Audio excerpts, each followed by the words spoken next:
Welcome, my dear friends. This is Dr. Padala Tirupati, Assistant Professor, Department of Botany, Food Science, Microbiology, and Crop Production, SRR Government Arts and Science College, Autonomous Karimnagar. My dear friends, మనం ఈరోజు ముఖ్యంగా TS set and UGC నెట్కి సంబంధించి ఏదైతే paper వన్కి సంబంధించి అత్యంత ముఖ్యమైనటువంటి most expected research ఆప్టిట్యూడ్కి సంబంధించినటువంటి ప్రశ్నలను మనం ఈరోజు విశ్లేషణ చేసుకోబోతున్నాం. ఇందులో మీరు గమనించండి అభ్యర్థులు, మనకు టీచింగ్ ఆప్టిట్యూడ్ తర్వాత next important unit in the teaching and research aptitude పేపర్కి సంబంధించిన దాంట్లో రీసెర్చ్ ఆప్టిట్యూడ్ అనేటువంటిది మనం అత్యంత ఇంపార్టెంట్గా అట్ ది సేమ్ టైం అభ్యర్థులు చాలా కన్ఫ్యూజన్ గురయ్యేటువంటి క్వశ్చన్స్ ఇందులో వస్తున్నాయి. మిగతా వాటితో పోలిస్తే టీచింగ్ అప్టిట్యూడ్ తర్వాత మళ్ళీ మనకు చాలా ఇంపార్టెంట్ ఏరియా ఏదంటే రీసెర్చ్ అప్టిట్యూడ్. ఈ రీసెర్చ్ అప్టిట్యూడ్కి సంబంధించి మనం ఈ రోజు నుంచి ముఖ్యంగా మనకి మోస్ట్ ఎక్స్పెక్టెడ్ బిట్స్ మనకు గత ప్రశ్న పత్రాల నుంచి మనం తీసుకొని ఈరోజు మనం విశ్లేషణ చేస్తున్నాం. దాంతోపాటు most expected bits related that questions మనం చూస్తున్నాం. ఇందులో మొదటిది మనం చూసినట్లయితే, what is the first step in the research process? మనకు పరిశోధన ప్రక్రియలో ముఖ్యమైనటువంటి మొట్టమొదటి దశ ఏంటిదని అడిగాడు. మనకు ఎప్పుడైనా గుర్తుపెట్టుకోవాలి, ఈ రీసెర్చ్ అప్టిట్యూడ్కి సంబంధించి అంటే ముఖ్యంగా పరిశోధనకు సంబంధించి ఫాస్ట్ ప్రాబ్లం ఏంటంటే we can identify the problem. అంటే సమస్యను గుర్తించడమే మొట్టమొదటి దశ. ఏది పరిశోధన ప్రక్రియలో మొట్టమొదటి దశ.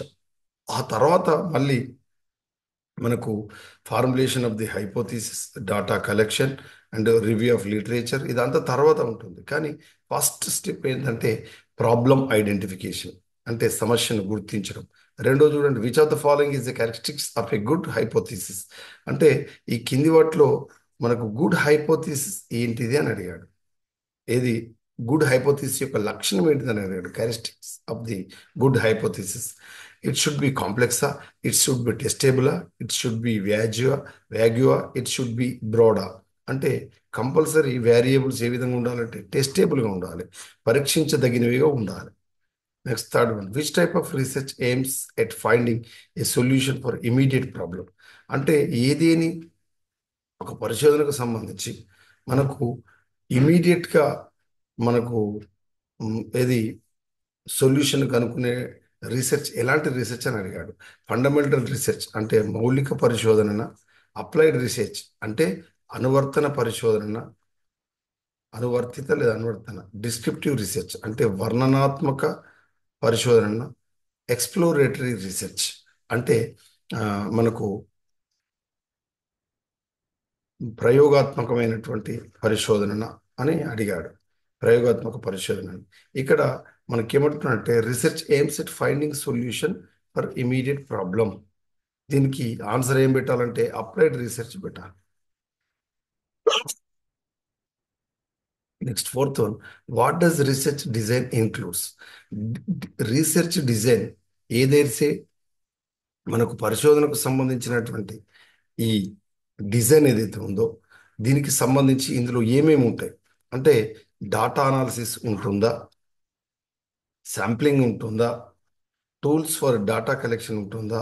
అన్ని అంటే మనకు రీసెర్చ్ డిజైన్లో ఇవన్నీ ఉంటాయి. శాంప్లింగ్ ఉంటాయి, డాటా కలెక్షన్ ఉంటుంది, టూల్స్ ఫర్ డాటా కలెక్షన్ ఉంటుంది. కాబట్టి above answer, all the above is the right answer. Next fifth one చూడండి, which of the following is a non probability sampling? Non probability sampling method అంటే మనకు sampling methods ఉంటాయి, non sampling methods ఉంటాయి. ఇక్కడ మనకు purposive sampling అనేటువంటిది మనకు non probability శాంప్లింగ్కు best ఎగ్జాంపుల్గా చెప్పుకుంటాం. మరి simple random sampling, stratified sampling, cluster sampling, ఇదంతా కూడా మనకు ప్రాబబిలిటీ శాంప్లింగ్కి సంబంధించినవి. ప్రాబబిలిటీ శాంప్లింగ్కి సంబంధించిన మెథడ్స్. సో ప్రాబబిలిటీ శాంప్లింగ్లు ఏమేమి వస్తాయి? Simple random sampling, stratified sampling, cluster sampling. Non probability sampling సంబంధించిన కింది వాటిలో ఏదంటే purposive sampling is the right answer. So non ప్రాబబిలిటీకి ఏం ఆన్సర్ పెట్టాలి? డి పెట్టాలి. Next, in research the term population refers to, ఈ పాపులేషన్ అనేది దేన్ని సూచిస్తుంది పరిశోధనలో అంటే పాపులేషన్ అనేటువంటిది దేన్ని చూస్తుంది అంటే the entire group of individuals or objects of interest. కాబట్టి ఇక్కడ దేని తెలియజేస్తుంది అంటే entire group of individuals or objects of interest, ఇది తెలియజేస్తుంది. ది స్మాల్ పోర్షన్ కాదు, the area where the research conducted కాదు, individual selected for the study కాదు. ఓకేనా? సెలెక్టెడ్ ఫర్ ది స్టడీ అన్నప్పుడు అదేమవుతుంది, శాంపుల్ అవుతుంది, బట్ పాపులేషన్ కాదు. So answer A, answer is the right answer. Seventh one చూడండి, which method is used to ensure the reliability of A research instrument. అంటే ఈ కింది వాటిలో విశ్వసనీయతకు సంబంధించి, రిలయబిలిటీ అంటే విశ్వసనీయత, ఈ విశ్వసనీయతకు సంబంధించి మనకు రీసెర్చ్ ఇన్స్ట్రుమెంట్ కింది వాటిలో దేన్ని వాడుకోవచ్చు అంటే శాంప్లింగ్ వాడచ్చా, data collection, hypothesis testing, pilot study అంటే ఆన్సర్ ఏం పెట్టాలి, pilot study. Next eighth one, A research paper is a brief report of research work based on, అంటే ఇది దేని మీద ఆధారపడి మనకు ఈ రీసెర్చ్ రిపోర్ట్ అనేటువంటిది మనకు రాయబడుతుంది లేదా తయారు చేయబడుతుంది, అదే అందించబడుతుంది లేదా సబ్మిట్ చేయబడుతుంది అంటే ఎప్పుడైనా గుర్తుపెట్టుకోండి, ఓన్లీ ప్రైమరీ డాటానా, ఓన్లీ సెకండరీ డాటానా అంటే కాదు, both primary and secondary data. So research report are the research paper, the research report is prepared on the basis of both primary and secondary data. అంటే ప్రాథమిక మరియు secondary ద్వితీయ దత్తాంశం రెండింటి మీద ఆధారపడి మనకు రీసెర్చ్ పేపర్ అనేటువంటిది తయారు చేయబడుతుంది, ఆ రిపోర్ట్ కూడా తయారు చేయబడుతుంది. Next, which type of variable can be measured on numeric scale. మరి న్యూమరిక్ స్కేల్ మీద మనకు క్వాలిటేటివ్ మెజర్ చేయబడుతుందా, క్వాంటిటేటివ్ మెజర్ చేయబడుతుందా, కేటగిరికల్ వేరియబుల్, ఆర్డినల్ వేరియబుల్ అంటే answer quantitative variable. Quantitative variable is the right answer. Okay, numeric scale కి సంబంధించి. ఇక 10th చూడండి, what is the purpose of literature review in research. ఏదైనా పరిశోధనలో మనకు లిటరేచర్ రివ్యూ యొక్క ప్రాముఖ్యత ఏంటిది, లిటరేచర్ రివ్యూ ఎందుకు చేయాలి అని అడుగుతున్నారు పరిశోధనలో. Fanning, to summarise the previous research, to identify gaps in the existing research, whatever, to provide a theoretical framework for the research. అంటే ఆ? అంటే వాటర్ తీసుకురండి. అంటే ఇక్కడ ఏం చెప్పొచ్చు అంటే all the above is the right answer. అంటే to summarise previous research, to identify gaps in the existing research, to provide the theoretical framework for the research. ఈ మూడు అంటే పైవన్నీ మనకు లిటరేచర్ రివ్యూకు వల్ల కలిగేటువంటి మనకు లాభం లేదా లిటరేచర్ రివ్యూ యొక్క ప్రాముఖ్యత, దాని యొక్క ఇంపార్టెన్స్ ఏంటంటే summarise previous research, identify gaps in the existing research, to provide a theoretical framework for the research. ఇది next, the term variable in research refers to, ఈ వేరియబుల్ అనే పదం చరరాశులు అనేటువంటి అంశం పరిశోధనలో దేన్ని తెలియజేస్తుంది, ఏ కాన్స్టాంట్ ఫ్యాక్టరా, an attribute or characteristics that can change, a statistical మెజరా, ఏ ఫిక్స్డ్ వాల్యూ అంటే answer an attribute or characteristic that can change. ఏదైతే మనం సెలెక్ట్ చేసినటువంటి దాని యొక్క గుణములు లేదా దాని యొక్క లక్షణములు, అంతేకాకుండా అవి మార్పుకు లోనయ్యేటువంటి లక్షణం. An attributes or characteristic that can change, that is variable. Next, which of the following is not a type of research design, not research design కానిది అని అడుగుతున్నారు. ఎక్స్పెరిమెంటలా, డిస్క్రిప్టివా, ఎక్స్ప్లోరేటరీ, కన్క్లూజివా. అంటే ఇక్కడ ప్రయోగాత్మకమైనది, వర్ణనాత్మకమైనది, అదేవిధంగా పరిశోధనాత్మకమైనది, ఈ మూడు కూడా రీసెర్చ్ డిజైన్ సంబంధించినవి. కానిది ఏదంటే కన్క్లూజివ్, ఇది రీసెర్చ్ డిజైన్ కాదు. నెక్స్ట్, ద నల్ హైపోథిసిస్, ఇది ఇది లేకుండా మీ సెట్ ఎగ్జామ్ కానీ యూజీసీ నెట్ ఎగ్జామ్ కానీ ఉండదు, ఇది గుర్తుపెట్టుకోండి.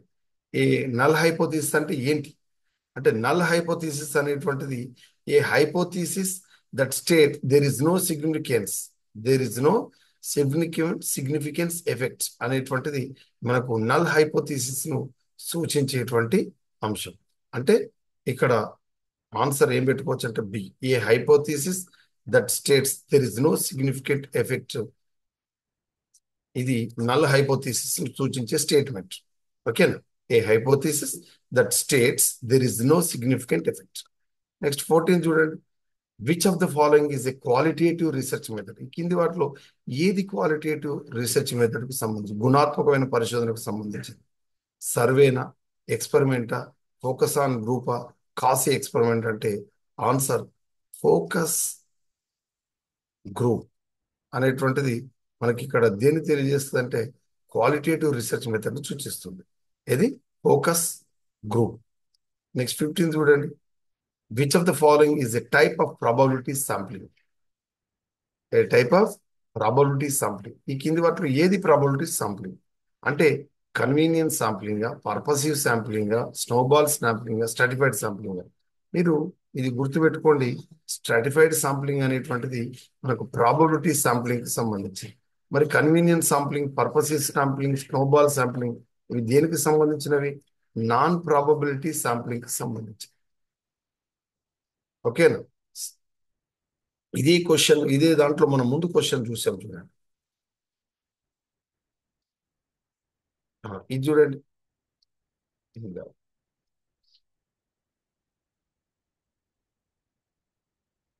ఇక్కడ చూడండి. ఇక్కడ simple random sampling, stratified sampling, cluster sampling ఇవన్నీ కూడా దేనికి సంబంధించినవి? ప్రాబబిలిటీ సాంప్లింగ్ సంబంధించి. మరి నాన్ ప్రాబబిలిటీ సాంప్లింగ్ సంబంధించి పర్పసివ్ సాంప్లింగ్ అని చెప్పాను. కానీ ఇదే ఈ క్వశ్చన్ మీరు గమనిస్తే ఇది 5th question. Next same question ఇక్కడ రిపీట్ అయింది చూడండి. చూడండి ఇక్కడ చూడండి. ఇది మీరు గమనిస్తే ప్రాబబిలిటీ సాంప్లింగ్ అడిగాడు. అంటే మిగతా అన్ని కూడా దేనికి సంబంధించిన నాన్ ప్రాబబిలిటీ. ఇంతకుముందు మనకు వచ్చింది చూడండి, పర్పసివ్ సాంప్లింగ్ అక్కడ వచ్చింది. Purposive sampling, convenience sampling, snowball sampling ఇవి దేనికి సంబంధించినవి? నాన్ ప్రాబబిలిటీ సాంప్లింగ్ కి సంబంధించినవి. కానీ అడిగిన ప్రశ్న ఏంటి? ప్రాబబిలిటీ సాంప్లింగ్ కి సంబంధించిన కింది వాటిలో ఏది అన్నాడు. స్ట్రాటిఫైడ్ సాంప్లింగ్ అనేటువంటిది మనకు ప్రాబబిలిటీ సాంప్లింగ్ కి సంబంధించి. Okay. Next, in a research triangulation refers to. ఇక్కడ ట్రయాంగులేషన్ అనేది దేన్ని చూపిస్తుంది అంటున్నాడు. ట్రయాంగులేషన్ దేన్ని సూచిస్తుంది అంటే answer combining a multiple theories, methods or data source. ఇది మనకు ట్రయాంగులేషన్ సూచిస్తుంది. Combining multiple theories, methods or a data sources అనేటువంటిది ట్రయాంగులేషన్ సూచిస్తుంది. Next 17th question. Which of the following best describes a longitudinal study? Longitudinal స్టడీకి కింది వాటిలో ఏది సూచిస్తుంది అని అడిగారు. Answer a study conducted over a long period అనేటువంటిది లాంగిట్యూడినల్ స్టడీస్ సూచిస్తుంది. A study conducted over a long period of time అనేటువంటిది లాంగిట్యూడినల్ స్టడీస్ సూచిస్తుంది. అంటే సింగిల్ పాయింట్ టైం కాదు, సెకండరీ డాటా కాదు, ఇన్వాల్వ్స్ మల్టిపుల్ వేరియబుల్స్ కూడా కాదు. Next 18th question. Which of the following is not అంటే కానిది ఎథికల్ ప్రిన్సిపల్? అంటే నైతిక సూత్రం కానిది. పరిశోధనలో నైతిక సూత్రం మీకు కింది వాటిలో ఏది కాదని అడిగాను. చూడండి. నెంబర్ 1 ఇన్ఫార్మ్డ్ కన్సెంటా, కాన్ఫిడెన్షియాలిటీ, ప్లెగరిజమా, అంటే అనోనిమిటీ. అంటే ఇన్ఫార్మ్డ్ కన్సెంట్ అనేటువంటిది కూడా మనకు ఎథికల్ ప్రిన్సిపల్ ఏది సంబంధించింది. కాన్ఫిడెన్షియాలిటీ కూడా ఎథికల్ ప్రిన్సిపల్ కు సంబంధించింది. అనానిమిటీ ఎథికల్ ప్రిన్సిపల్ కు సంబంధించింది. ప్లగరిజం అనేటువంటిది మనకు ఎథికల్ ప్రిన్సిపల్ కు సంబంధం లేదు, అంటే ఎథికల్ ప్రిన్సిపల్ కాదు. ఒకవేళ ప్లగరిజం ఉన్నట్టయితే మనం ఎథికల్ ప్రిన్సిపల్ ను ఫాలో కానట్టు. అందుకే మనకు శోధ్-గంగా అనేటువంటిది మనకు ఈ యూనివర్సిటీలో మనం ఎక్కడైతే పిహెచ్డి చేస్తున్నామో శోధ్-గంగా అనేటువంటి ప్లగరిజం చెక్ చేయడానికి ఉపయోగించేటువంటి సాఫ్ట్వేర్. కాబట్టి ఈ ప్లగరిజం మనకు 3%, 4% కంటే ఎక్కువ ఉన్నట్లయితే ఇమీడియట్ గా ఆ థీసిస్ ను కానీ ఆ రిపోర్ట్ ను కానీ యాక్సెప్ట్ చేయడం, రిజెక్ట్ చేస్తారు. కాబట్టి ప్లగరిజం అనేటువంటిది ఎథికల్ ప్రిన్సిపల్ కాదు. ఓకేనా?